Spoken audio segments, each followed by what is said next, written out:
भने के छ भन्दाखेरि अब त्यसलाई जेलमा हालेर 10-12 वर्ष जेलमा राखेर त्यसलाई त्यो दाल भात खाएर मोटाएर त्यो फेरि भोलिपर्सि निस्केर आउँछ अनि मलाई मार्छ, मेरो छोराछोरीको बिचल्ली पार्छ, त्यसलाई सिधै फाँसीको सजाय हुनुपर्छ। कतिपटक फरार गराएर छ? कतिपटक?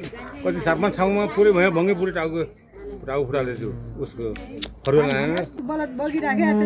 सुर्खेतको छिन्चु बजार नजिकै रहेको मसिना जाजरकोटी टोलबाट अत्यन्तै दुःखद खबर बाहिरिएको छ, जहाँ आफ्नै छोराले जन्म दिने आमालाई खेतबारीमा प्रयोग गरिने फरुवाले टाउकोमा हानी रक्ताम्य बनाई विक्षिप्त तरिकाले हत्या गरेका छन्। जुन घटना सम्झिँदा नै जो कोहीको मन नै तरङ्गित हुन्छ। दर्शकवृन्द, भनिन्छ नि आमा भगवान हुन्, तर त्यही भगवानले जन्माएका छोरा भने कसरी यस्तो राक्षस कुपुत्र निस्किन सक्छन्, जसले 9 महिनासम्म कोखमा राखी हुर्काएकी आमालाई यस्तो विभत्स तरिकाले हत्या गर्छन्, जो सहजै पत्याउन पनि गाह्रो हुन्छ।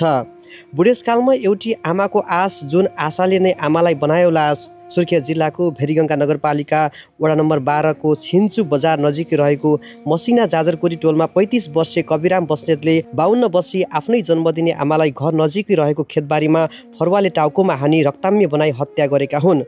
घटनाको समयमा घर परिवार र गाउँका कुनै पनि सदस्यले नदेखेको हुँदा छोरा कविरामले आमाको सहजै तरिकाले हत्या गरेको खुल्नमा आएको छ।